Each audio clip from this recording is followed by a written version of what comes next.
కిరణ్ గారు, సార్ చెప్పండి. సజ్జల కృష్ణారెడ్డి ప్రతిరోజు మీడియా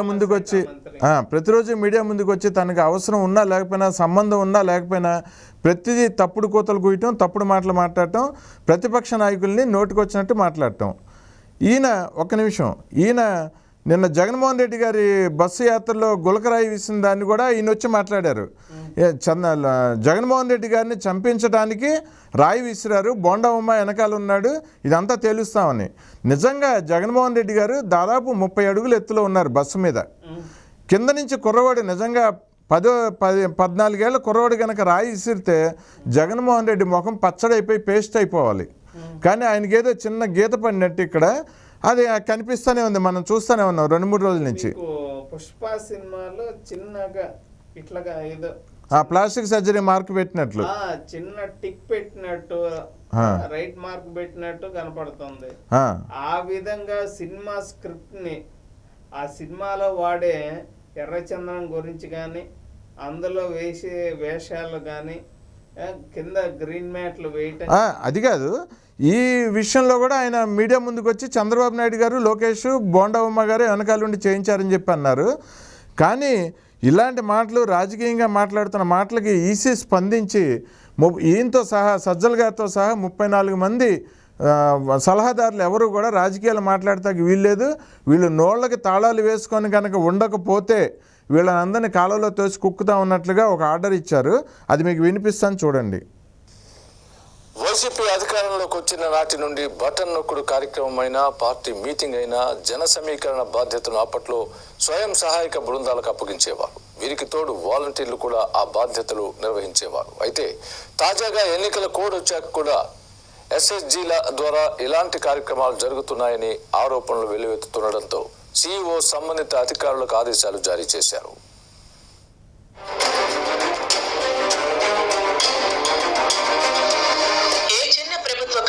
జరిగిన బస్సుల్లో జనాలను తరలించే బాధ్యతను గతంలో డ్వాక్రా సంఘాలు, వాలంటీర్లు తీసుకునేవారు. ప్రతి సంఘంలోని గ్రూప్లోని సభ్యులందరూ వచ్చారా లేదా అని వారితో సెల్ఫీలు దిగి అధికారులకు పోస్ట్ చేసేవారు. ఇప్పుడు ఎన్నికల షెడ్యూల్ విడుదలై ఎన్నికల ప్రవర్తన నియమావళి అమల్లోకి వచ్చాక కూడా డ్వాక్రా సంఘాలను అధికార పార్టీ మీటింగులకు తమ సంఘ సభ్యులను తీసుకురావాలని ఆదేశాలు ఉన్నాయని ఆరోపణలు ఉన్నాయి. దీంతో ఈ విషయంపై దృష్టి పెట్టిన ఎన్నికల సంఘం పంచాయతీరాజ్, రూరల్ డెవలప్మెంట్, ఎంఏయుడి శాఖల అధికారులకు ఆదేశాలు ఇచ్చారు. స్వయం సహాయక బృందాలను ప్రభావితం చేసే కార్యక్రమాలు నిర్వహించకూడదని స్పష్టం చేశారు. ఈ సజ్జల గారిని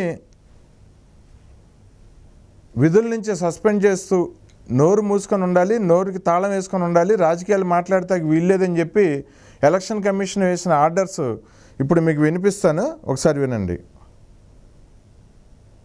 నేపథ్యంలో ఎన్నికల సంఘం దీనిపై పరిశీలిస్తామని చెప్పిన నేపథ్యం ముందుగా సీఈఓ రాష్ట్ర ప్రధాన ఎన్నికల అధికారి ఈ సలహాదారుల వ్యవహారంలో పూర్తి స్థాయిలో కేంద్ర ఎన్నికల సంఘానికి నివేదిక పంపిన తర్వాత తమ నిర్ణయం ప్రకటిస్తామన్నారు.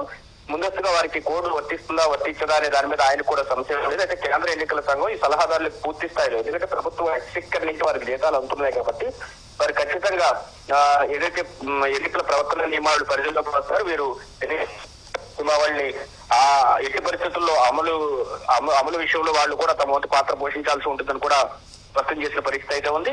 ఏపీ ప్రభుత్వ అడ్వైజర్లు కూడా మంత్రులతో సమానంగా ఎన్నికల ప్రవర్తన నియమావళి వారికి అమలు అవుతుంది.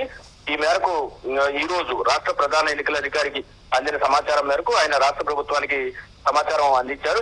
ఈ మేరకు రాష్ట్ర ప్రభుత్వం క్లియర్ కట్ ఆదేశాలు ఇచ్చింది. GAD political secretary N Yuvaraj దీనికి సంబంధించి ఒక నోట్ ను ప్రిపేర్ చేసి ఆ నోట్ ను అన్ని శాఖల కార్యదర్శులకు పంపించడం జరిగింది. ఆ శాఖ కార్యదర్శులు వారి పరిధిలో ఉన్నటువంటి సలహాదారులు ఎవరైతే ఉన్నారో వారందరికీ కూడా ఈ నోట్ ను సర్క్యులేట్ చేసి వారికి కూడా ఎట్టి పరిస్థితుల్లో ఎన్నికల ప్రవర్తన నియమావళికి మీరి మాట్లాడడానికి వీల్లేదని స్పష్టం చేసేందుకు ఒక నోట్ ను కూడా సిద్ధం చేసి పంపించారు.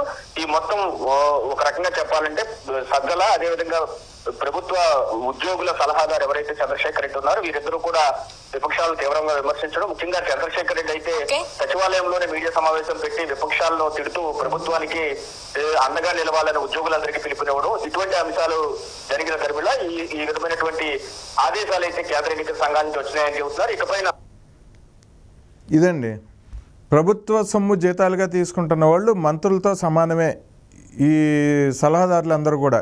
కాబట్టి వీళ్ళందరూ నోరు ఎత్తడానికి వీల్లేదు, రాజకీయాలు మాట్లాడటానికి వీల్లేదని చెప్పి ఎలక్షన్ కమిషన్ సీరియస్ ఆర్డర్స్ ఇచ్చారు. ఏం చెప్తారు సజ్జల రామకృష్ణ గారి మీద జరిగిన ఈ చర్యల గురించి?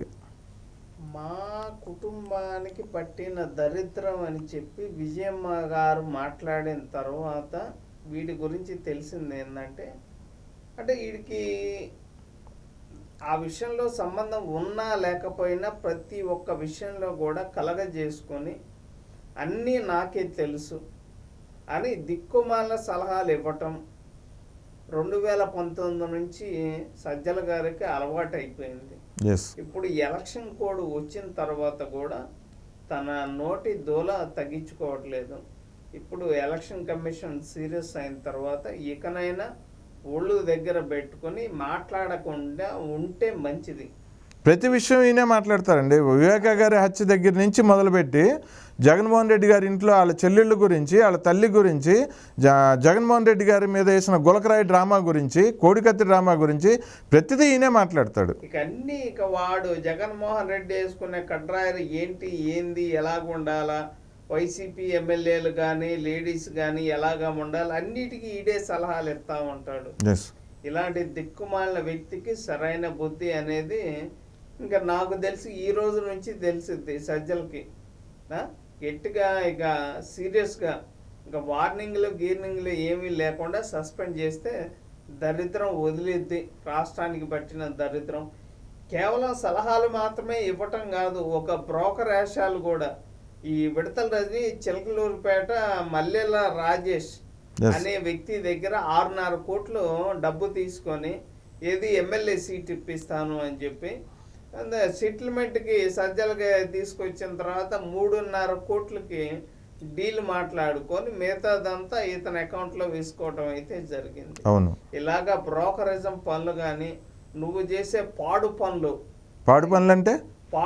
అంటే ఎవరెవరితో చేస్తున్నావు, ఎవరెవరితో నువ్వు ఇట్లా బ్రోకరిజం ఇప్పుడు డబ్బుల గురించి డీలింగ్స్ పెట్టుకున్నావు, వాళ్ళతో చేసిన పాడు పనులు కూడా నువ్వు కానీ నీ కొడుకు కానీ అందరికీ తెలిసిన విషయమేనని చెప్పి నేనైతే చెప్పగలను. అర్థం కాలేదు చివరి మాట మాకు.